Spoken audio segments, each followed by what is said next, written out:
হাই everyone, আসসালামু আলাইকুম। কি খবৰ আপোনালোকৰ? আই হোপ আপোনালোক সকলো ভালে কুশলে আছে। আজি এটা খুব ধুনীয়া ইজি আৰু টেষ্টি ৰেচিপি লৈ আহিছোঁ, ডিমাৰ স্পেচিয়েল। আৰু এইটো একদম ঝটপট কুকাৰতে বনাই দেখাম আজি। এতিয়া দেখা পাইছে প্ৰথমতেই মই আদা, নহৰু আৰু মান ধনিয়া আৰু লগতে ধনিয়া আমাৰ ঘৰৰে হয়। এনেকৈ ধুনীয়াকৈ এইখিনি মই এটা অকণমান পানী দি পেষ্ট বনাই ল'ম। আৰু লগতে দিছোঁ কেঁচা জলকীয়া দুটামান, আৰু জলকীয়াকেইটা ইমান বেছি জ্বলা নাই, সৰু সৰু কুমলীয়া জলকীয়া লৈছোঁ মই। আৰু এইটো ৰেচিপিত গ্ৰীণ হ'বৰ কাৰণে সেই জলকীয়াটো বেছিকৈ দিয়া হৈছে। আৰু আপোনালোকে যোনটোত জ্বলা নাথাকে সেইটো জলকীয়া ইউজ কৰিব, তেতিয়া গ্ৰীণি হ'ব পেষ্টটো। এতিয়া ধুনীয়াকৈ মই মিক্সিত পিচি ল'লোঁ। তাৰপিছত এনেকৈ মই সৰু সৰু এনেকুৱা 3টা পিঁয়াজ লৈছোঁ। এতিয়া পিঁয়াজকেইটা একদম সৰু সৰুকৈ চপ কৰি কাটি ল'ম।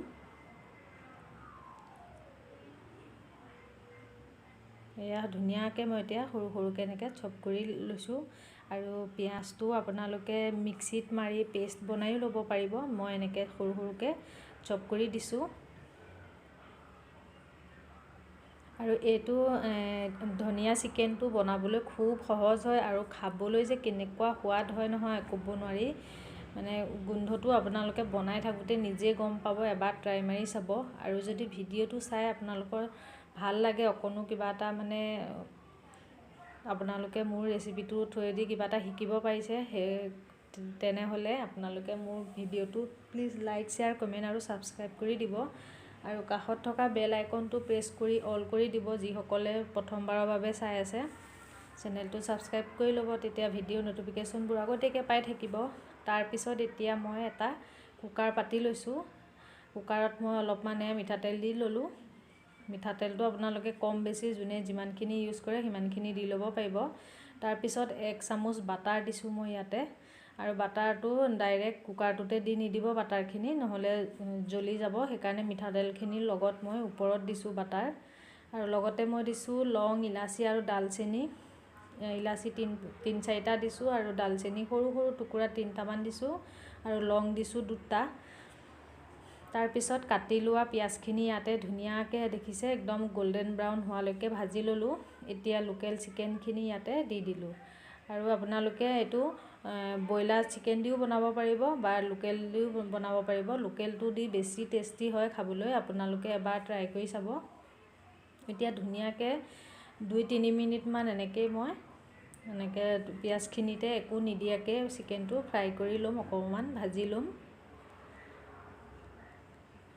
তাৰপিছত এতিয়া যিখিনি আমি সেউজীয়া পেষ্ট বনাই থৈছিলোঁ, গ্ৰীণ পেষ্টটো ইয়াতে ঢালি দিলোঁ। ঢালি দি আকৌ এবাৰ ভালদৰে মিক্স কৰি দিম।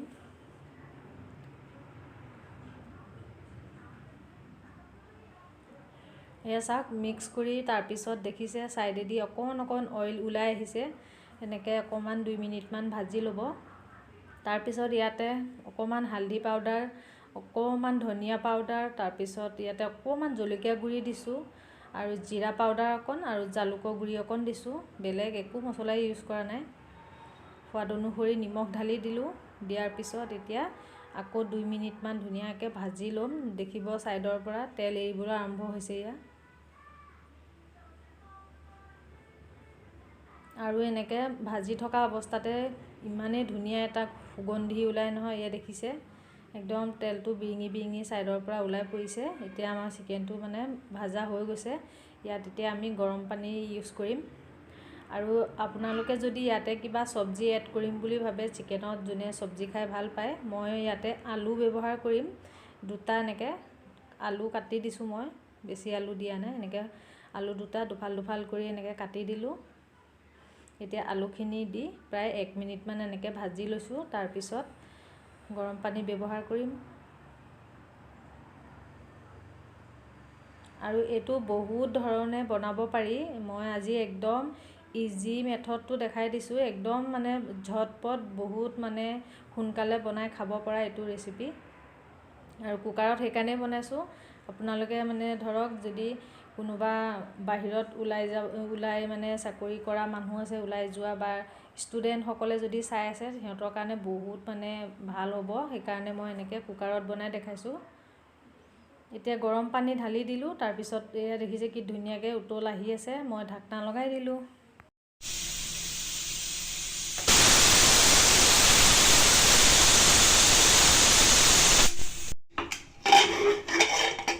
ধুনীয়া গোন্ধ আহিছে। এতিয়া মই ধুনীয়াকৈ 4-5টা চিটি লগাই ল'লোঁ আৰু ঢাকনা খুলি দেখাইছোঁ। এতিয়া আপোনালোকৰ ওচৰত অকণমান চাৰ্ভ কৰি দেখাই দিছোঁ। দেখিবলৈ চাওকচোন, কালাৰটো খুব ধুনীয়া হৈছে, একদম সেউজীয়া সেউজীয়া হৈ আছে। আৰু যদি আপোনালোকে হালধি ইউজ নকৰোঁ বুলি ভাবে, মানে ৰেড চিলি পাউডাৰটো ইউজ নকৰোঁ বুলি ভাবে, তেতিয়াও নকৰিলেও ভাল লাগিব, আৰু কৰিলেও এইটো কালাৰ আহিব, দেখা পাইছে। আৰু এতিয়া ওপৰতে মই এনেকৈ অকণমান ধনিয়া পাত স্প্ৰিংকল কৰি দিছোঁ। আৰু ইয়াতে আপোনালোকে যদি ভাবে ঘি অকণমান দি দিওঁ বুলি বা বাটাৰ অকণ দি দিওঁ বুলি, তেনেকৈও পাৰে। আৰু অলৰেডি এনেও জুচখিনি মানে ইমানেই ধুনীয়া হৈছে, জোলখিনি খাবলৈ দেখিবলৈ যিমান ধুনীয়া হৈছিলে, খাবলৈও সিমান ধুনীয়া হৈছিলে। আৰু আপোনালোকে নিউ ইয়েৰ স্পেচিয়েল বুলি কি বনাইছে মোক তলত কমেণ্ট এটা কৰি জনাব। আজি আমি দিনৰ সাঁজটো এনেকৈয়ে নিউ ইয়েৰ স্পেচিয়েল বুলি ঘৰত এনেকৈয়ে বনাই খালোঁ। আৰু এতিয়া মই একদম এখন থালি উলিয়াইছোঁ, তাতে কেনেকৈ মই চাৰ্ভ কৰিছোঁ দেখাই দিলোঁ অকণমান। এয়া